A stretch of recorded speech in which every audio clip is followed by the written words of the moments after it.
quatrième partie. Alors, il y a donc de la conférence Darwin, épine, incompatible. Amen. Gloire au Seigneur. Alors, nous avons vu évidemment donc déjà 3 parties. Alors, et nous voulons donc achever particulièrement donc aujourd'hui cette grande conférence sur l'évolution et la création. Amen.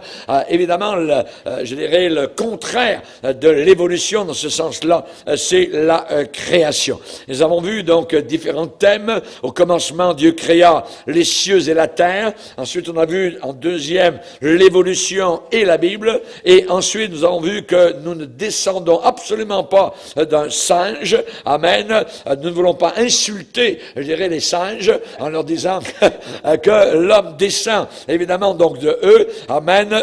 Et nous avons vu aussi particulièrement donc d'autres thèmes, comme il n'y a aucune similarité entre l'homme et les animaux, c'était dans la 3e partie, et nous avons vu aussi donc que la majorité des gens qui critiquent la Bible ne l'ont jamais lue. Donc, sont des gens qui critiquent la Bible c'est ci, c'est ça, c'est écrit par des hommes, mais ils l'ont jamais lu eux-mêmes, voyez. Donc, ils ne savent même pas ce que la Bible contient, mais ils la critiquent. Donc, est-ce qu'on peut parler, évidemment, avec des gens comme cela? C'est très difficile. On va leur dire, premièrement, commencez à lire la Bible, et ensuite, on va discuter, on va parler, voyez. Mais la majorité des gens, évidemment, donc, qui la critiquent, ne l'ont pas lu. Et nous avons vu, donc, la différence entre la lumière et les ténèbres. Nous allons lire un passage, donc, maintenant, particulièrement, donc, dans 2 Corinthiens, chapitre 4. 2 Corinthiens, chapitre 4. 2 Corinthiens, chapitre 4. Et nous allons lire à partir du verset 1er. Nous allons lire 6 versets dans ce passage. L'apôtre Paul dit, c'est pourquoi, ayant ce ministère, selon la miséricorde qui nous a été faite, nous ne perdons pas courage.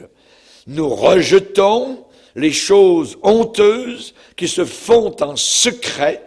Nous n'avons point une conduite astucieuse et nous n'altérons pas, ça veut dire nous ne changeons pas, nous ne faisons pas varier la parole de Dieu. Nous n'altérons pas la parole de Dieu. Mais en publiant la vérité, nous nous recommandons à toute conscience d'homme devant Dieu. Si notre évangile est encore voilé, ça veut dire les gens ne comprennent pas ce que nous disons.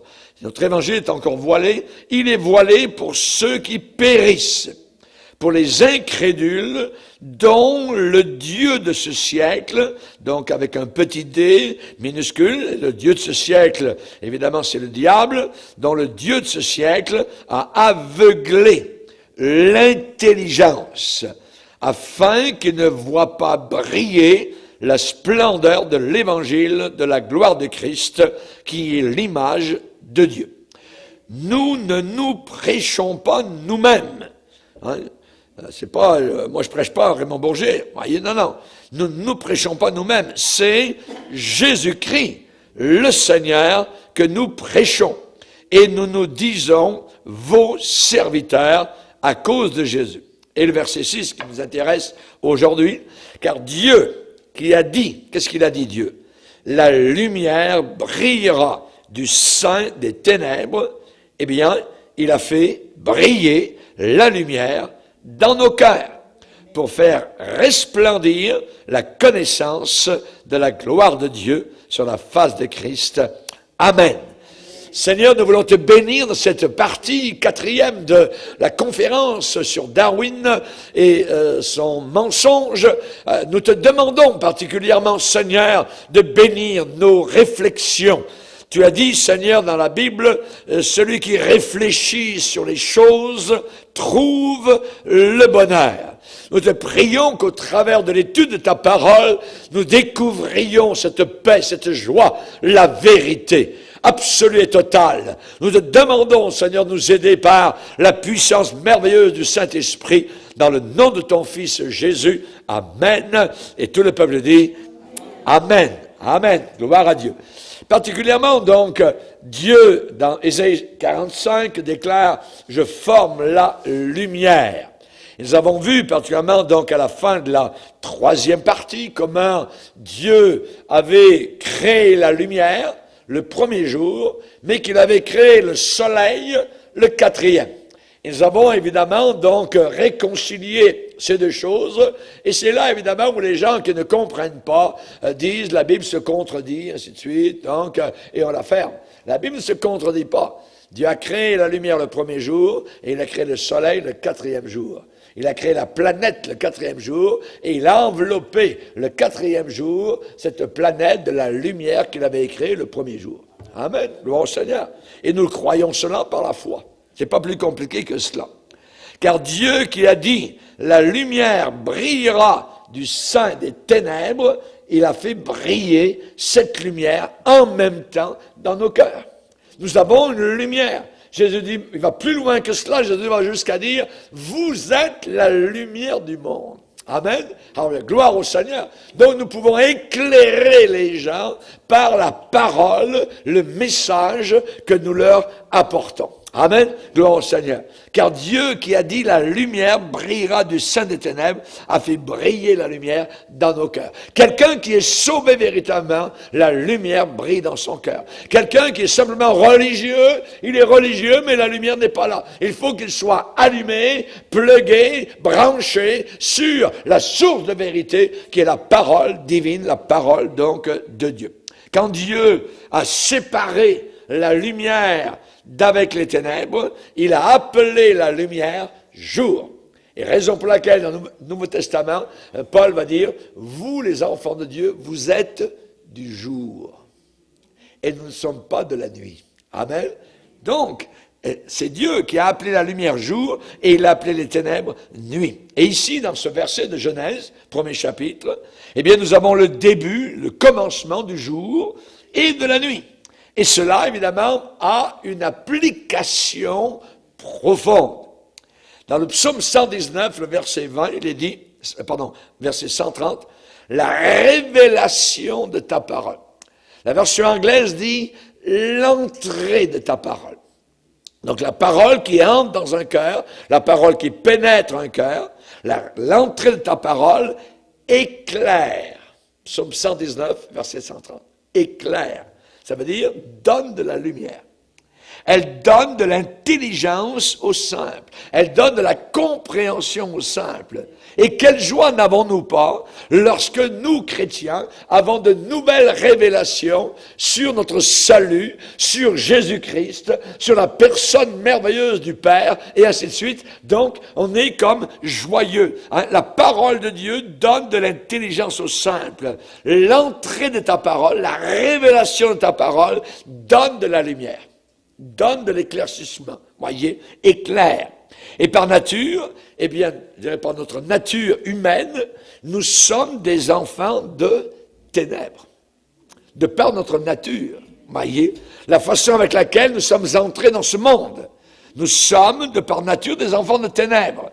Et Jésus lui-même a dit dans Jean chapitre 12, « La lumière est encore un peu de temps au milieu de vous, marchez pendant que vous avez la lumière, afin que les ténèbres ne vous surprennent pas. Celui qui marche dans les ténèbres ne sait pas où il va. » Ce qui veut dire, nous qui marchons dans la lumière, nous savons où nous allons. Amen. Ah oui, gloire au Seigneur. Nous savons où nous allons. Jésus va dire encore, je suis venu comme une lumière dans le monde. Amen. Et vous l'entendez tous les jours à la radio quand je l'annonce. Amen. C'est le leitmotiv de notre émission Un temps d'espoir. Hein, Jésus dit, je me suis servi de ce verset, je suis venu, dit Jésus, comme une lumière dans le monde, afin que quiconque croit en moi ne demeure pas dans les ténèbres. Amen. Gloire au Seigneur. Donc, ceux qui ne croient pas dans le Seigneur Jésus-Christ demeurent dans les ténèbres. C'est pas plus compliqué que cela. Les œuvres des incrédules, de ceux qui ne croient pas, sont mentionnées dans la Bible comme étant des œuvres de ténèbres. Des œuvres de ténèbres. Nous étions nous-mêmes en train de faire des œuvres de ténèbres auparavant, avant notre salut. Voyez. Romains 13, 12 la nuit est avancée, le jour approche, dépouillons-nous donc des œuvres des ténèbres et revêtons les armes de la lumière. Les armes de la lumière. Alléluia, gloire au Seigneur. Nos armes sont lumineuses. Amen. Amen. C'est des armes qui amènent la lumière. Amen. L'épée de l'Esprit, qui est la parole de Dieu. Amen. Gloire au Seigneur. Et nous ne devons plus marcher maintenant comme les païens qui marchent, eux, selon la vanité de leurs pensées. Ils ont, nous dit Éphésiens 4, l'intelligence obscurcie. L'intelligence obscurcie. Et ils sont étrangers à la vie de Dieu à cause de quoi? De l'ignorance qui est en eux. Et donc, l'ignorance, l'opposé, c'est la connaissance. Voyez? Et comme ils sont ignorants, ils sont dans les ténèbres. Et leur cœur est endurci. La Bible parle de l'endurcissement de leur cœur.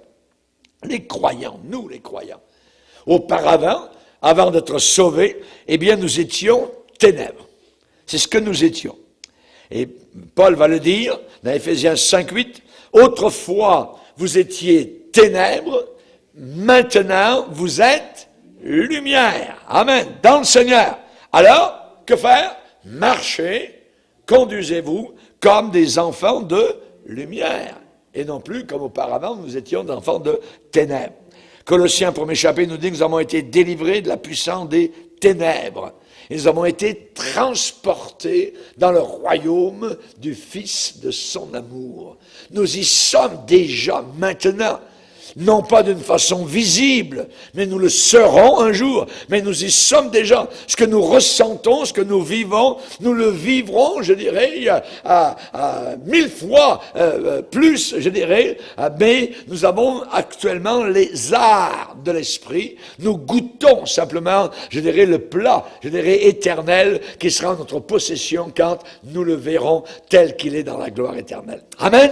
Alléluia, gloire au Seigneur. Et qu'est-ce que nous devons faire? Eh bien, maintenant, nous devons annoncer, proclamer, témoigner les vertus de celui qui nous a appelés des ténèbres à son admirable lumière.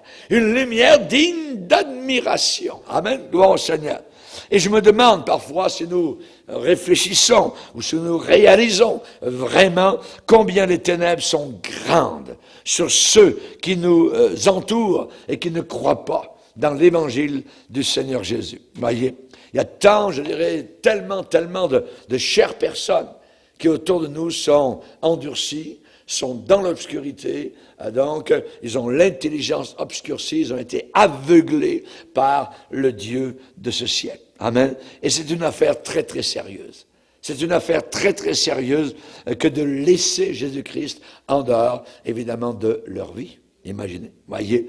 Évidemment, on a besoin, nous particulièrement, d'être soucieux pour leur âme. Raison pour laquelle nous prions pour eux, ici à nos réunions de prière, nous pensons à eux, chez nous, nous prions évidemment, donc régulièrement pour ces personnes non sauvées. Et c'est un souci sur nos âmes. L'apôtre Paul pensait à ses concitoyens dans la chair, qui pourtant étaient religieux, mais étaient perdus. Et il disait qu'il avait une grande tristesse sur sa vie, à cause de ceux de sa nation. Il parle même d'un chagrin continuel. Un chagrin continuel pour, évidemment, ces gens qui ne connaissaient pas Jésus-Christ. On va le lire, si vous voulez bien, dans Romains 9. Dans Romains 9. Romains 9, verset 1er, je dis la vérité en Christ, je ne mens pas, ma conscience m'en rend témoignage, ça veut dire, je ne vous dis pas un mensonge, je ne suis pas en train de me vanter, je vous dis la vérité, je dis la vérité en Christ, je ne mens pas, ma conscience m'en rend témoignage par le Saint-Esprit, j'éprouve, voilà ce qu'il dit, j'éprouve une grande tristesse. Déjà, être triste, c'est quelque chose de réel, mais là, il parle d'une grande tristesse, et j'ai dans le cœur un chagrin continuel. Imaginez. Et pourquoi? Pourquoi a-t-il cette grande tristesse? Pourquoi a-t-il ce chagrin continuel? Il dit, je voudrais moi-même être anathème, ça veut dire maudit, imaginez, et séparé de Christ pour mes frères, mes parents, selon la chair, qui sont israélites, ainsi de suite. Donc, on voit qu'il a un souci parce qu'ils ne sont pas sauvés. Voyez, ses parents sur la chair ne sont pas sauvés, ne connaissent pas Jésus-Christ. Ils ont la religion, ils s'accrochent à des éléments qui ne peuvent pas les sauver. Donc, et évidemment, il a une grande tristesse, un chagrin continuel. On va aller juste un peu plus loin, dans Romains 10. Regardez, Romains 10, il parle un peu plus de cela, verset 1er encore. Il va dire, frère, le vœu de mon cœur, ça veut dire son souhait, mon souhait, le vœu de mon cœur, ma prière à Dieu pour eux, c'est qu'ils soient sauvés. Voyez, pourquoi? Parce qu'ils ne sont pas sauvés. Je leur rends le témoignage qu'ils ont du zèle pour Dieu. Ça veut dire quoi? Ça veut dire qu'on peut avoir du zèle pour Dieu, être perdu. Voyez, mais sans intelligence, ne connaissant pas la justice de Dieu et cherchant à établir leur propre justice, ils ne se sont pas soumis à la justice de Dieu, car Christ est la fin de la loi pour la justification de tous ceux qui croient. Donc, ils connaissent pas Jésus-Christ, ils ont du zèle pour Dieu, ils sont religieux, ils vont au temple, ils prient, mais ils n'ont pas d'intelligence, ils connaissent pas la justice de Dieu. Ils connaissent pas Christ, l'accomplissement au calvaire de toute la loi, tout ce qui s'est passé, donc, tout ce qu'ils ont essayé de faire par leurs bonnes œuvres pour ne jamais arriver à ce salut. Eh bien, Christ l'a accompli simplement donc sur la croix du calvaire. Amen. Et cela est un miracle à nos yeux. Que Dieu soit béni pour cela. Amen. Et là, on voit qu'il a un souci pour eux, un chagrin continuel. Ces gens-là, il dit, le vœu, ma prière pour eux, c'est qu'ils soient sauvés. Ils sont pas sauvés. Ils sont perdus tout en ayant leur religion, évidemment. Et on pense autour de nous à ces millions de catholiques romains, de protestants, de bouddhistes, de musulmans. Ils ont leur religion, ils ont du zèle pour Dieu, mais sans intelligence. Ils ne connaissent pas la justice de Christ. Ils cherchent à établir eux-mêmes leur propre justice. On parle des bonnes œuvres. Je veux gagner mon ciel, ainsi de suite. Ils ne peuvent pas gagner leur ciel. C'est impossible. Totalement impossible. Alors, évidemment, on voit qu'ils ne sont pas soumis, donc, à la justice de Dieu. Et beaucoup de nos bien-aimés que nous aimons, certains amis, certains voisins, certains parents, voyez, eh bien, ils ont leurs yeux ouverts à ce monde physique, donc autour de nous, mais cependant ils vivent dans les ténèbres spirituelles, ils sont séparés de Dieu à cause de leurs péchés. Séparés de Dieu à cause de leurs péchés qui n'ont pas été pardonnés.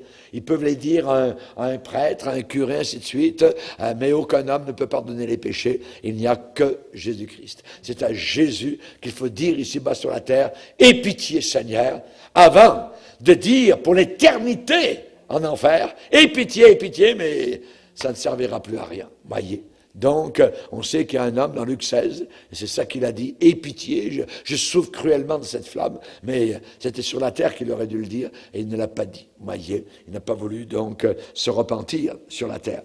Donc, pour ceux qui nous écoutent et qui ne sont pas des croyants en Jésus-Christ, eh bien, Dieu attend maintenant de vous sauver par sa grâce, par sa miséricorde. Dieu vous appelle à sortir des ténèbres, ce monde actuel, ce système actuel, parce que la Bible dit « sortez du milieu d'eux ». Sortez du milieu d'eux, dit le Seigneur, et je vous accueillerai. Et je vous accueillerai. Donc Dieu vous appelle à venir, à entrer, je dirais, dans la lumière du glorieux évangile de Jésus-Christ. La bonne nouvelle aujourd'hui, il y a une bonne nouvelle, c'est une très bonne nouvelle, voyez, et pour tous ceux qui vivent dans les ténèbres. Simplement venir à Jésus, lui demander pardon de nos péchés, se repentir de nos fautes, humblement, authentiquement et sérieusement, et donc lui dire, Seigneur, voilà ma vie. Je suis ténèbres et c'est toi, Seigneur, qui es la lumière du monde. Amen. Donc, il attend de briller dans les cœurs de tous ceux qui voudront donc le recevoir comme leur sauveur personnel. La Bible dit à tous ceux qui l'ont reçu, il a donné le pouvoir de devenir enfants de Dieu. Amen. On ne devient pas enfant de Dieu parce qu'on se plonge dans le Gange, aux Indes, ou parce qu'on a reçu des gouttes d'eau sur les fonds baptismaux catholiques. Hein. On devient enfant de Dieu quand on se repent de nos péchés. Amen. Recevoir Jésus-Christ. C'est merveilleux recevoir le Seigneur. Et on le reçoit avec joie, on le reçoit avec pleurs. Amen. Et il y a une époque, on a vu qu'ils l'ont reçu avec des gifles. Rappelez-vous les soldats romains, rappelez-vous donc, avant la crucifixion, il est dit dans les évangiles, ils le reçurent avec des gifles, avec des soufflets. Nous voulons le recevoir avec amour. Amen. Nous voulons le recevoir de tout notre cœur. Alléluia. Gloire au Seigneur. Chers amis, vis-à-vis évidemment donc de la création du monde, de la folie de Darwin, donc de croire que nous descendons des animaux, c'est une folie totale. Voyez, Dieu nous a créés, nous allons le voir, donc tels que nous sommes aujourd'hui. Et il n'y a pas eu d'évolution.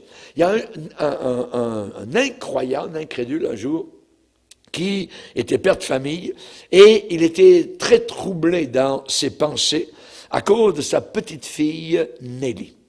Sa petite fille Nelly était partie donc cette journée-là à l'école du dimanche, à l'église, et lui, il était resté à la maison, il n'y croyait pas, je dirais, un seul instant. Et très souvent, il avait dit à la maison, et Nelly était là, il n'y a pas de Dieu. Il n'y a pas de Dieu, Dieu, ça n'existe pas, et ainsi de suite. Et il le disait avec fermeté, mais dans son cœur, il se passait autre chose. C'est que il était convaincu, mais plus ou moins, que ce qu'il déclarait était réalité. Et il ne vivait pas totalement et pleinement assuré, certain de son incrédulité et de son agnostisme. Et une question lui revenait continuellement à la tête. N'es-tu pas en train de te tromper? Cette question était régulièrement là.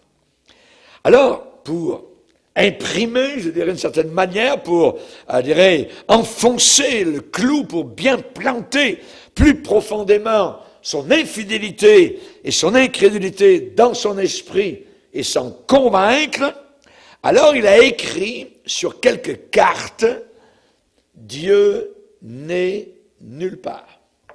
Et il a commencé à placarder sa maison de ses petites pensées. Dieu n'est nulle part. C'était en anglais, c'était du côté anglophone, et donc ce qu'il avait marqué, God is nowhere. Dieu n'est nulle part. Vous comprenez un peu l'anglais? Ça va? God is nowhere. Il les a même accrochés dans son bureau. Dieu n'est nulle part.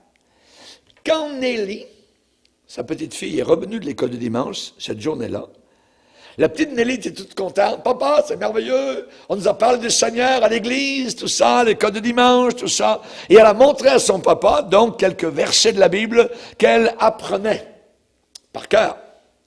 Le père a pointé le doigt et dit « Regarde Nelly, tu as vu ce que j'ai écrit? Est-ce que tu peux lire ce qui est écrit sur les cartes qui sont là? » La petite fille Nelly a fait quelques pas, elle s'est avancée un peu plus proche du mur où était accrochée l'une de ses cartes et elle s'est trouvée en face. Et elle a commencé donc à épeler toutes les lettres. C'était en anglais. God is now here. Vous venez de comprendre, vous qui comprenez l'anglais. Dieu est maintenant ici. God is nowhere. Nowhere, ça veut dire nulle part. Mais si on coupe le mot N-O-W, Dieu est now, maintenant, here, et maintenant ici. Et la petite fille Nelly, donc, en lisant tout cela, c'est vrai, papa, Dieu est maintenant ici. Je sais que c'est vrai. Dieu est maintenant ici. Le cœur du père s'est mis à fondre. littéralement. Et bientôt, il a abandonné son incrédulité et il a placé sa foi comme sa petite fille Nelly, la foi en Jésus-Christ. Juste par ce traquenard, d'une certaine manière, entre l'anglais, amen, lu d'une certaine manière, et, je dirais, interprété par sa petite fille, Nelly, voyez, Dieu est nulle part, God is nowhere. Lis, God is now here. Dieu est maintenant ici. C'est la traduction que la petite fille en a faite. Merci Seigneur. Amen. Dieu est tout-puissant. Il est capable de se servir de n'importe quoi pour toucher le cœur d'un père, amen, ou d'une mère incrédule. Dieu est-il dans votre vie? C'est cela qui est important. Amen. Pouvez-vous dire, comme Nelly, Dieu est maintenant ici? Ah, regarde. Ici dans ma vie, ici dans mon foyer, ici dans ma maison, ici dans mon travail. Sinon, donnez votre vie tout de suite à Jésus-Christ. Amen. Il attend de vous sauver et tous ceux qui viennent à lui par la foi le seront. Amen. La Bible dit, il est capable de sauver parfaitement. Amen. Parfaitement. Ça veut dire qu'il est capable de sauver de façon parfaite ceux qui sont aux extrémités, ceux qui sont, je dirais, utmost. C'est ce qui est écrit donc dans la version anglaise, aux extrêmes. La prédication de la croix est une folie pour ceux qui périssent, mais pour nous qui sommes sauvés, c'est la puissance de Dieu. La puissance de Dieu. Amen. Alléluia. Que Dieu soit glorifié. Amen. Nous croyons dans le Fils. God is nowhere. Voyez? Nowhere. Hein? Dieu est nulle part. Et voyez en dessous, God is now here. Et il n'y a pas une seule lettre qui a été changée. Amen. Merci Seigneur pour Nelly. Amen. Alléluia. Gloire au Seigneur. Qu'est-ce que le Père a dit quand le Fils est sorti des eaux du Jourdain lors de son baptême? La voix du ciel a dit, celui-ci est mon Fils bien-aimé en qui j'ai mis toute mon affection. Écoutez-le. Amen. Nous devons écouter Jésus. Il est la lumière du monde, il est le créateur du monde. Alors, il a lancé les galaxies. Il est tenu de puissance, de gloire. Et en lui, on ne se trompe pas quand on place notre foi entière en lui. Alléluia. Merci Seigneur. Que Dieu soit béni. Tout a été créé par lui et pour lui. Merci Seigneur. Amen. Je répète, et je l'ai déjà dit, amen, si la surface de toute la France était recouverte par 1 mètre de sable, chaque grain correspondrait à une étoile dans l'univers. Elles sont très très nombreuses et on sait que chaque étoile peut être aussi grosse que le soleil. Amen. Alléluia. On se sent tout petit devant ce sauveur créateur. David a dit, quand je contemple les cieux, ouvrage de tes mains. Le mot ouvrage, ça veut dire c'est l'œuvre de ses mains. Ça veut dire c'est lui qui a fait les cieux. Amen. Quand je contemple les cieux, ouvrage de tes mains. Amen. Qu'est-ce que l'homme? Que suis-je? Amen. Amen. Psaume 19, les cieux racontent, ils parlent, qu'est-ce qu'ils racontent?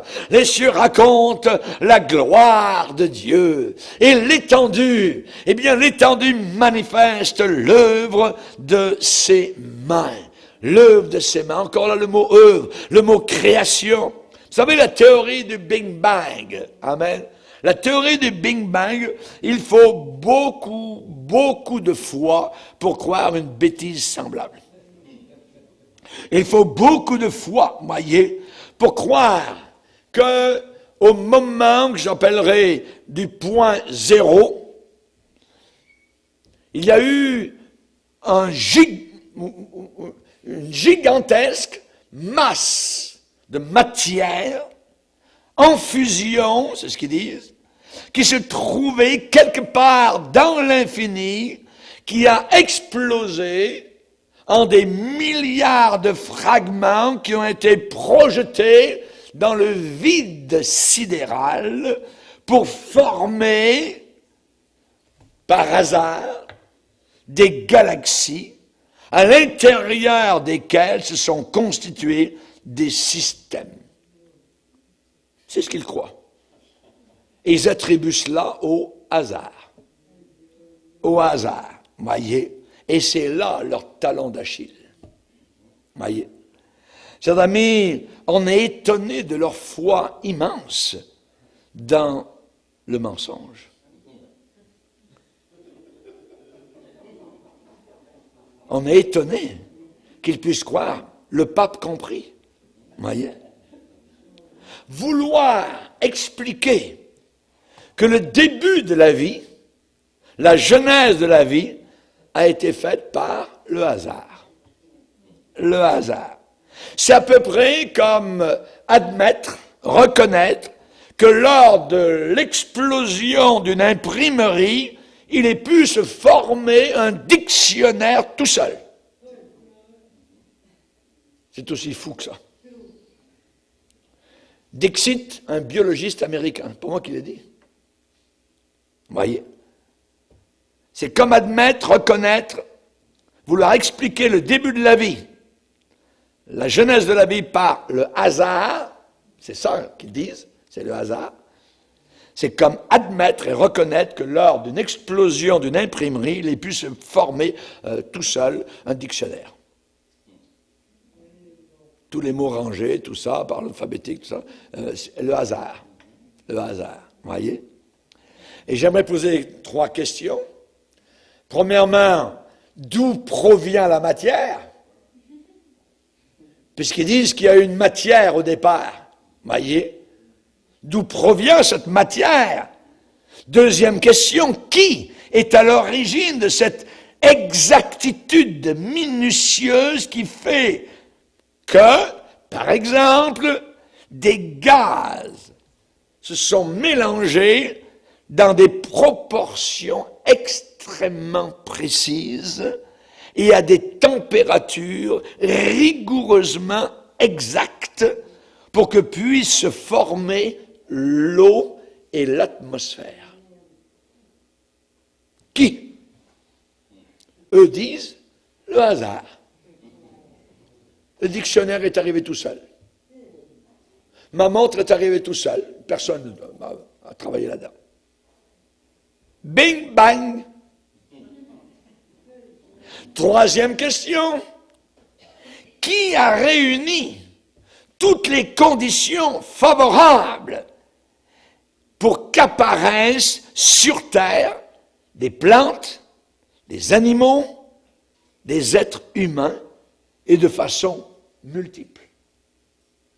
Des millions et des milliards de plantes, soudain. Réponse à ces 3 questions, c'est ça. Darwin et les naturalistes vont dire le hasard. C'est le hasard. La nécessité. Nous disons, c'est Dieu. C'est Dieu. Ou bien c'est le hasard, ou bien c'est Dieu. Et beaucoup de ceux qui, pendant des années, ont cru, on voit aujourd'hui, il y a une mouvance vers le créationnisme. Il y a une mouvance. Beaucoup de ceux qui, dans les années passées, ont cru à la théorie de l'évolution, parlent maintenant, ne parlent pas encore de Dieu, ils parlent d'un esprit supérieur.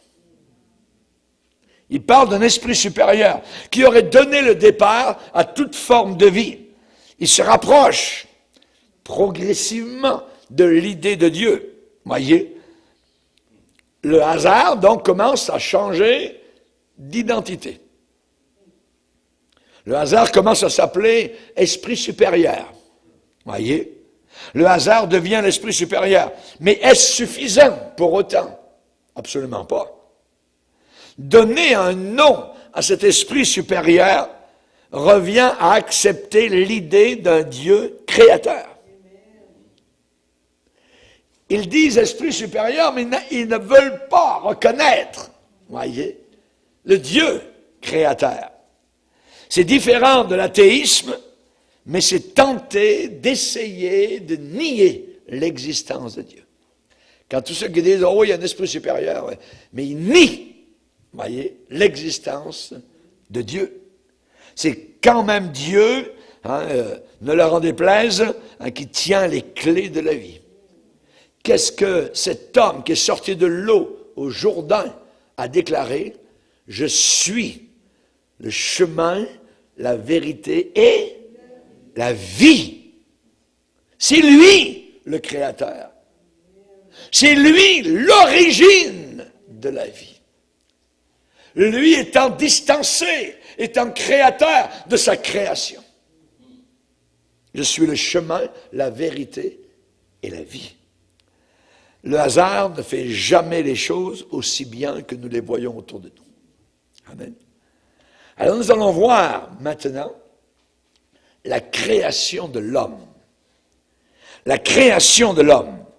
Vous savez que la plupart des scientifiques croient dans l'évolution. Mais cela ne veut pas dire que la vraie science enseigne l'évolution. La véritable science enseigne-t-elle l'évolution? Voyez? Il faut faire attention. C'est que les scientifiques, les savants, ne sont que des humains, faillibles, pécheurs, égoïstes. Ces scientifiques-là sont orgueilleux, ils sont préjudiciables, comme les autres. La véritable science, de notre côté, c'est une branche d'études dont le souci, c'est l'observation, la classification des faits réels.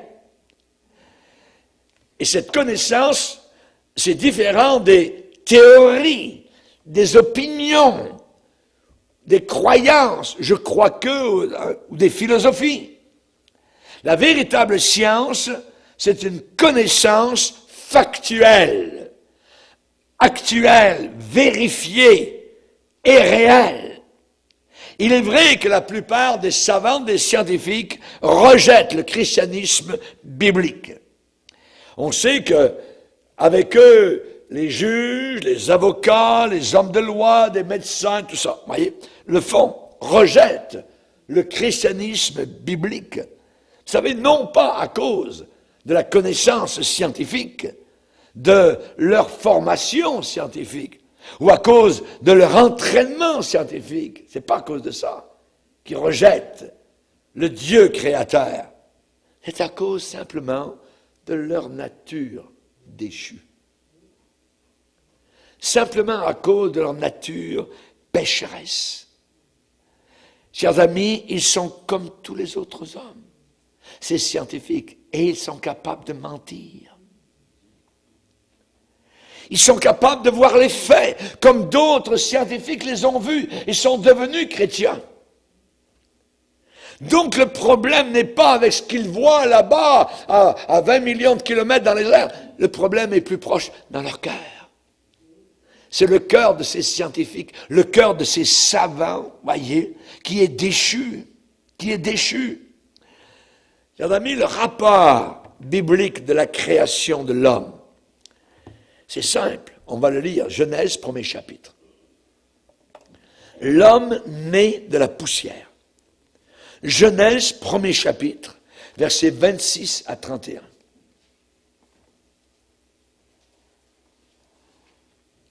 Verset 26, il est dit, puis Dieu dit, faisons, Père, Fils et Saint-Esprit, faisons l'homme à notre image, selon notre ressemblance, et qu'il domine sur les poissons de la mer, sur les oiseaux du ciel, sur le bétail, sur toute la terre, et sur tous les reptiles qui rampent sur la terre. Dieu créa l'homme à son image, il le créa à l'image de Dieu. Il créa l'homme et la femme. Dieu les bénit. Verset 7. Chapitre 2 de la Genèse, verset 7. L'Éternel Dieu forma l'homme de la poussière de la terre. Il souffla dans ses narines un souffle de vie et l'homme devint un être vivant ou une âme vivante. Amen. Donc, nous voyons la création, le rapport biblique de la création de l'homme. Ici, il n'y a pas question d'animal, il n'y a pas question de progression, il n'est pas question d'évolution, ou bien la Bible est vraie, ou elle n'est pas vraie, ou bien elle est fausse ici dans Genèse 1er chapitre, et elle est fausse dans Luc 23, lors de la crucifixion de Jésus.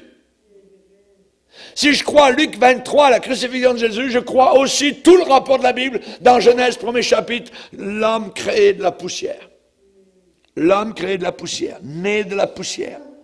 La Bible enseigne que Dieu créa l'homme directement par sa propre puissance. L'homme n'a pas évolué depuis une forme de vie plus basse. Jamais. Voyez, il n'a pas du tout donc évolué. C'est Dieu lui-même qui l'a créé. Et la Bible dit qu'il a créé chaque chose selon son espèce. Nous faisons partie de l'espèce humaine. Nous ne faisons pas partie de l'espèce animale. Et entre les deux, il y a le missing link, le lien, le chaînon manquant, donc il pourrait relier l'animal à l'homme. Ça n'existe pas. Ça n'existe pas. Voyez? L'évolution demande et réclame bien plus de foi, voyez, que de croire le rapport de la Bible qui dit que Dieu créa cet univers et l'homme à partir de rien. Et l'homme a été créé à partir de la poussière de la terre. Amen. Gloire au Seigneur. Et la Bible dit, c'est par la foi que nous le reconnaissons. Hein? Ésaïe 44, verset 24, « Moi, l'Éternel, j'ai fait toutes ces choses. » Voyez, Ésaïe 45, verset 12, « C'est moi qui ai fait la terre et qui sur elle a créé l'homme. » Il le dit. Ésaïe 45, verset 12. Voyez. Ésaïe 45, verset 18, « Ainsi parle l'Éternel, le Créateur des cieux, le seul Dieu. » Amen. Quand David dit, « D'où me viendra le secours? Le secours me vient de l'Éternel, qui a fait les cieux et la terre, et l'homme sur la terre. » Amen. Alors, gloire au Seigneur. Que Dieu soit béni. Donc, seulement la Bible. Il n'y a que la Bible. Il n'y a aucun autre livre dans tout l'univers, sur toute la terre. Il n'y a que la Bible qui parle d'une création spéciale de toutes choses au commencement. C'est-à-dire une création à partir de rien. Amen. Ça, c'est le christianisme. Ex nihilo, en latin, qui veut dire à partir de rien.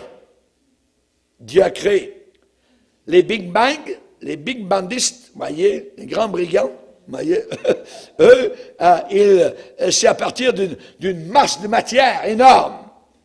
Voyez qu'il y a eu une explosion, ainsi de suite.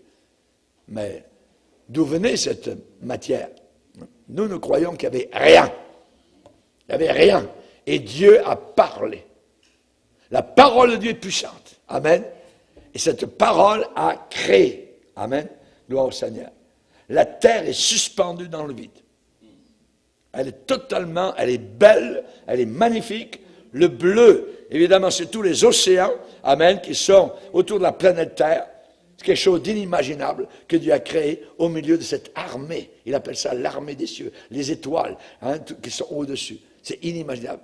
Elle est là, suspendue, et elle tourne sur elle-même, sur le vide. Imaginez, voyez, c'est la planète Terre. Et nous sommes sur cette planète. Et il a l'œil sur chacun de nous, chaque jour. C'est un grand Dieu. C'est un grand Dieu. Amen. Toutes les autres religions, qui sont anciennes ou modernes, ont toutes des systèmes évolutionnaires. Voyez, qui commencent avec une matière, voyez, déjà existante depuis toute éternité. Pour eux, il y a eu donc une matière qui était là et qui a existé depuis toujours. Voyez. Nous, c'est différent. Rien n'existait. Et Dieu a parlé. Et il a créé ce que nous voyons. Alléluia. Gloire au Seigneur. Amen. Et la Trinité entière était à l'œuvre dans la création de l'homme. Faisons l'homme à notre image. Amen. À notre ressemblance. Il y avait Dieu le Père, Dieu le Fils, Dieu le Saint-Esprit. Amen. Jésus lui-même a accepté cela. Il a cru cela. Il a cru le rapport de la création, donc, de l'homme par Dieu. Rappelez-vous, un jour dans Matthieu 19, verset 4, Jésus répondit, « N'avez-vous pas lu que le Créateur, au commencement, fit l'homme et la femme? » Et Jésus croyait lui-même, amen, à ce qu'il avait lui-même accompli. N'avez-vous pas lu que le Créateur, au commencement, il y a eu un point zéro, mais le point zéro n'est pas le Big Bang. Le point zéro, c'est quand Dieu a parlé, paf, et Dieu a créé. Et il a fallu une semaine, avec 6 jours de 24 heures, pour créer le monde terrestre, je dirais, avec le soleil, système solaire, la lune, ainsi de suite, les étoiles, pour voir ce que nous voyons, nous, maintenant. En 6 jours, Dieu a tout créé ça. Par sa parole. Par sa parole. 6 jours de 24 heures. De 24 petites heures. Alléluia. Gloire au Seigneur. Que Dieu soit béni. Donc l'homme a été créé à l'image et à la ressemblance de Dieu. Ce qui veut dire qu'il y avait un abîme immense entre l'homme et les animaux. Et donc, l'homme diffère totalement des animaux à cause de sa sorte, à cause de son espèce, à cause de son genre, à cause de son espèce. Voyez? Et l'homme n'est pas un transgenre passant de l'animal à l'homme, ou de la femme à l'homme, ou de l'homme à la femme. Non, non, non. Dieu nous crée homme-femme. Voyez? Et nous voulons admirer, reconnaître que nous avons été créés comme lui le voulait et le désirait, et nous respectons cela. Amen. L'homme est un produit unique de l'œuvre créative de Dieu. Alléluia. Gloire au Seigneur.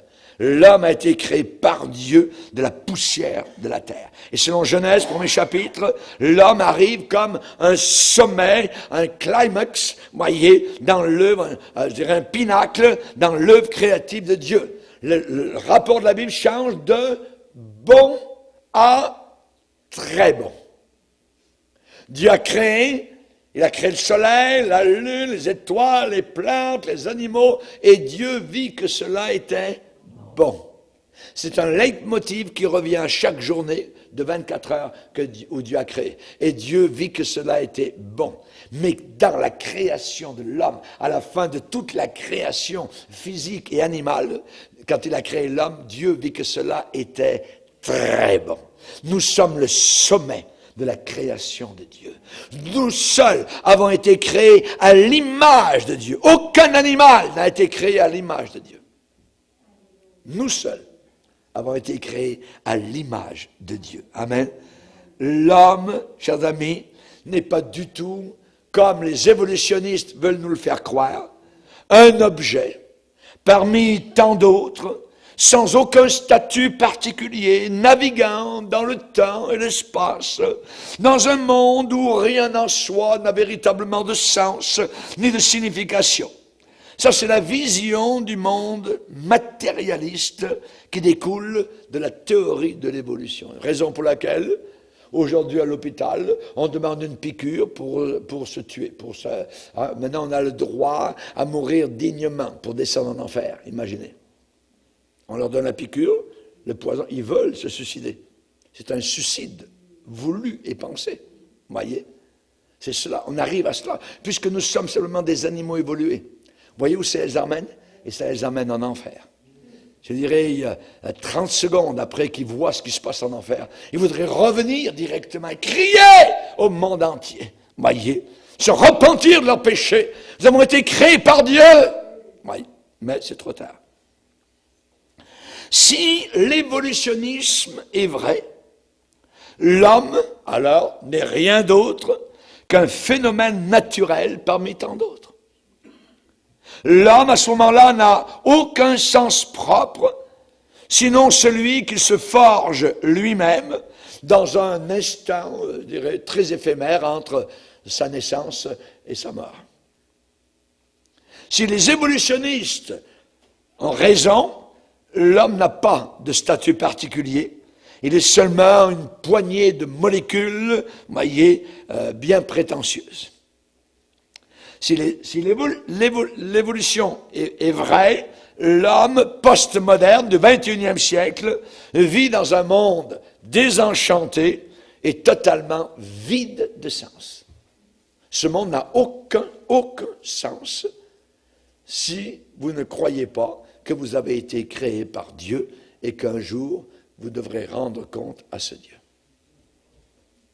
Mangeons et buvons, demain nous mourrons. Oui. Et Salomon, dans l'Ecclésiaste, a dit la même chose, nous l'avons vu l'autre jour. Il dit dans Ecclésiaste chapitre 3, c'est un rétrograde total, est loin de Dieu, il adore les idoles. Il a fait construire des temples à Jérusalem. Il va maintenant s'agenouiller devant des idoles de fonte, de pierre ou de bois, imaginez. Il a fait venir, il s'est marié avec une fille païenne de Pharaon, tout ça, c'est abominable. Et il écrit Ecclésiaste chapitre 3 en disant, le sort de l'homme et des bêtes est exactement le même. Pas étonnant. Pas étonnant. Voyez, Dieu créa l'homme à sa propre image. Alléluia. Gloire au Seigneur. Et ce n'est pas l'image d'un singe que nous portons. Amen. Dieu n'est pas un singe, voyez, absolument pas. Donc, l'homme a été créé avec une conscience de lui-même, avec des sentiments, des émotions, de la joie, de la tristesse, avec une détermination personnelle, avec une réflexion, avec une volonté, avec le pouvoir de choisir, voyez. L'animal n'a pas toutes ces choses, voyez. L'homme reçu, lui a été donné et accordé des sens très élevés, capacité de penser, capacité de réflexion, une conscience de Dieu, nous l'avons, la pensée de l'éternité, elle est là dans notre cœur. Nous avons la puissance de décider, de choisir. L'homme est un être rationnel, totalement libre. Totalement libre. Et puisque l'homme a été créé à l'image de Dieu, donc l'homme possède ce que Dieu possède, jusqu'à un certain point. Un esprit de vie, voyez. Un esprit de vie. Nous vivons, voyez. Comment pouvons-nous connaître les choses de Dieu si ce n'est par l'esprit de Dieu que Dieu maintenant a placé en nous? Nous connaissons les choses de l'homme par l'esprit de l'homme qui est en nous. Mais nous connaissons les choses de Dieu par l'esprit de Dieu qui est en nous. Et l'homme charnel, l'homme animal, ne peut pas recevoir les choses de Dieu parce qu'à ses yeux, c'est une folie. C'est une folie que Christ soit mort sur la croix du Calvaire pour nous sauver de nos péchés et nous faire entrer dans la ville de gloire pour l'éternité. Vous voyez? Nous avons un esprit, nous avons une âme. Dieu a une âme aussi. Dieu a une âme. L'âme, c'est le cœur de l'âme. Hein? L'âme, c'est là où sont les affections, les émotions, les désirs, et ce qui crée notre personnalité. Vous voyez? On sait particulièrement que Dieu dit, si mon juste se retire, mon âme ne prend pas plaisir en lui. Dieu a une âme, voyez.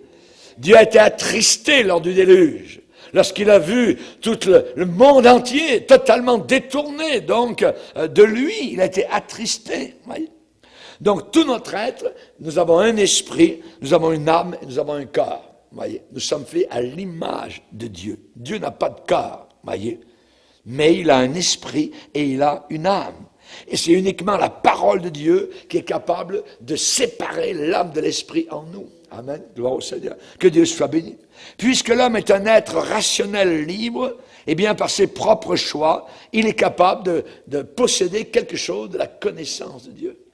Ce que nous connaissons sur l'éternité, sur le ciel, l'enfer, c'est simplement parce que l'Esprit de Dieu nous l'a révélé dans ce livre.